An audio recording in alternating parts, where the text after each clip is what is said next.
अव्वल तो कांग्रेस ने तेलंगाना के मुख्यमंत्री के चंद्रशेखर राव की पार्टी बीआरएस को भी बीजेपी खेमे का सदस्य करार दिया है। और ठीक वैसे ही जैसे एआईएमआईएम है।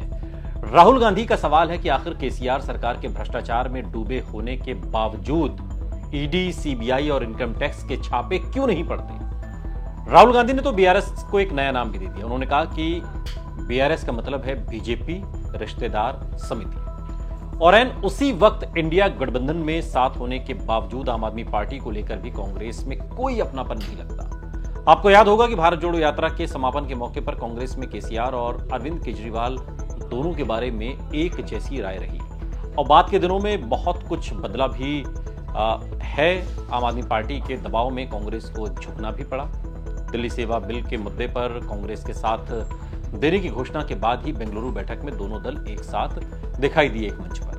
दिल्ली सेवा बिल के मुद्दे पर आम आदमी पार्टी को खुले सपोर्ट के बाद भी कांग्रेस नेताओं को नहीं लग रहा है कि आने वाले दिनों में अरविंद केजरीवाल कांग्रेस के साथ बने रहेंगे। खासकर दिल्ली और पंजाब कांग्रेस के नेताओं को आम आदमी पार्टी पर बिल्कुल भी भरोसा नहीं हो रहा और ये चीज 2019 के चुनाव में भी देखी जा चुकी है। हैदराबाद में हुई कांग्रेस कार्यसमिति की बैठक के बाद तो ऐसा लगने लगा कि जैसे 5 साल बाद भी कांग्रेस और आप के रिश्ते में कोई तब्दीली आने वाली नहीं है। आम आदमी पार्टी के नेता अरविंद केजरीवाल के चुनावी कैंपेन को लेकर दिल्ली और पंजाब के कांग्रेस नेताओं के कई सवाल हैं और ऐसे सवाल हैं जिसे नजरअंदाज करने की जो हिम्मत है वो न तो मल्लिकार्जुन खड़गे में दिखाई पड़ रही है और न ही 2019 में राहुल गांधी ही ऐसी हिम्मत दिखा पाए। सीडब्ल्यूसी से सूत्रों के हवाले से जो खबर निकलकर सामने आई उसमें पंजाब और दिल्ली के कुछ नेताओं का कहना है कि आम आदमी पार्टी पर भरोसा तो किया ही नहीं जा सकता। दिल्ली कांग्रेस के नेता अजय माकन और पंजाब कांग्रेस के नेता प्रताप सिंह बाजवा ने अपने राज्यों में अरविंद केजरीवाल के साथ चुनावी गठबंधन को लेकर कड़ी नाराजगी अपनी जताई है और ऐसे नेताओं ने गंभीर सवाल भी खड़ा किया है और यह सवाल मध्य प्रदेश, छत्तीसगढ़ और राजस्थान में आम आदमी पार्टी के नेता अरविंद केजरीवाल के हाल के चुनावी अभियान को लेकर कांग्रेस नेतृत्व से पूछा जाने लगा है कि अगर आम आदमी पार्टी पर भरोसा है तो वो उन राज्यों में प्रचार क्यों करती है जहां कांग्रेस की बीजेपी के साथ सीधी लड़ाई है। क्या आम आदमी पार्टी की इस हरकत से बीजेपी को मदद नहीं मिल रही, ये सवाल भी पूछा जा रहा है। अजय माकन ने कांग्रेस नेतृत्व को ध्यान दिलाया है कि आम आदमी पार्टी छत्तीसगढ़ और मध्य प्रदेश में कांग्रेस के खिलाफ अपने उम्मीदवार उतार रही है। अजय माकन छत्तीसगढ़ विधानसभा चुनाव के लिए बनी कांग्रेस की स्क्रीनिंग कमेटी के चेयरमैन हैं।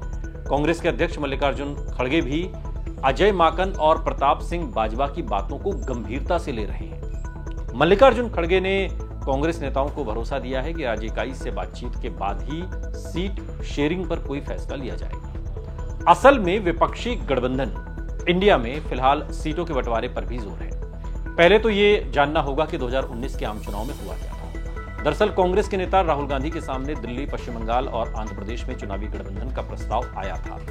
पश्चिम बंगाल से यह प्रस्ताव मुख्यमंत्री ममता बनर्जी की तरफ से था, दिल्ली से मुख्यमंत्री अरविंद केजरीवाल की ओर से और आंध्र प्रदेश में टीडीपी नेता एन चंद्रबाबू नायडू ने दिया था। जैसे पश्चिम बंगाल में कांग्रेस नेता अधीर रंजन चौधरी शिद्दत से ममता बनर्जी के खिलाफ डटे हुए हैं, दिल्ली में तब शीला दीक्षित ने भी आम आदमी पार्टी के साथ गठबंधन का प्रस्ताव सीधे सीधे खारिज कर दिया था और फिर राहुल गांधी ने ऐसे प्रस्तावों को लेकर कांग्रेस की राज्य इकाई से बात करके आगे बढ़ने की बात कही थी। अब कांग्रेस के अध्यक्ष मल्लिकार्जुन खड़गे भी वैसे ही बात कर रहे हैं। कांग्रेस की राज्य इकाइयां तो पहले से ही विरोध में रही। राहुल गांधी ने भी न तो कोई अलग फैसला लिया न ही बात आगे बढ़ी। पश्चिम बंगाल और दिल्ली की तरह आंध्र प्रदेश में भी कांग्रेस 2019 में अकेले मैदान में उतरी और नतीजे तो आपको याद ही हैं। अपडेट यह है कि चंद्रबाबू नायडू ने विपक्षी गठबंधन इंडिया से पहले से ही दूरी बना रखी है और हाल तक वो एनडीए के करीब जाते तो समझे जा रहे हैं, लेकिन उससे एन पहले आंध्र प्रदेश के मुख्यमंत्री जगनमोहन रेड्डी की पुलिस ने भ्रष्टाचार के एक मामले में टीडीपी नेता को जेल भेज दिया। कांग्रेस नेताओं ने पार्टी के प्रभाव वाले राज्यों को लेकर अरविंद केजरीवाल की चुनावी मंशा को लेकर भी सवाल उठाया है।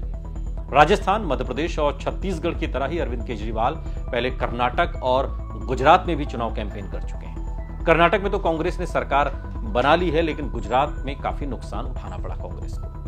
आम आदमी पार्टी ने कांग्रेस के वोट तो काटे ही और ऐसी 5 सीटें भी हथिया ली जो कांग्रेस के हिस्से में आ सकती थीं। वहां का जो सियासी गणित था तो ऐसे में कांग्रेस नेता अगर केजरीवाल को लेकर शक जता रहे हैं तो ये बहुत हद तक गलत नहीं कहा जा सकता। और करीब महीने भर पहले की बात है कि जब कांग्रेस नेता अलका लांबा के एक बयान पर काफी बवाल मचा था।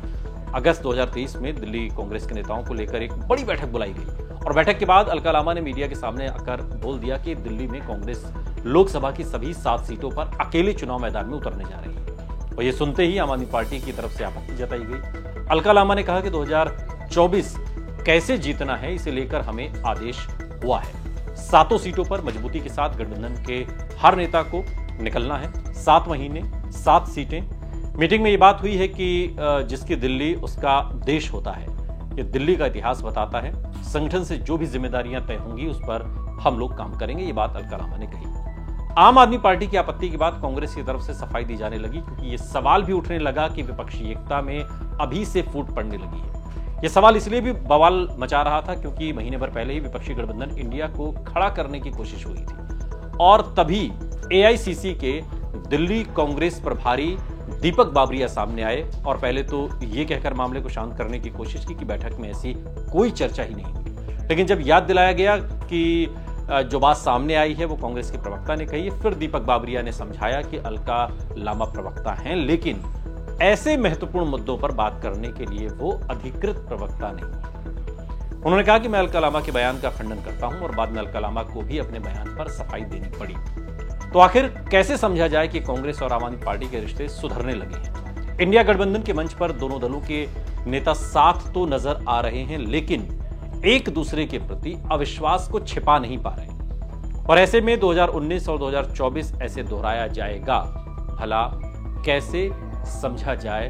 ये बात अपने आप में बहुत सारे सवालों को लिए है। ये वीडियो आपको कैसा लगा कमेंट बॉक्स में हमें जरूर बताइएगा। साथ ही ऐसे और वीडियोस के लिए सब्सक्राइब करिए हमारा यूट्यूब चैनल आज तक।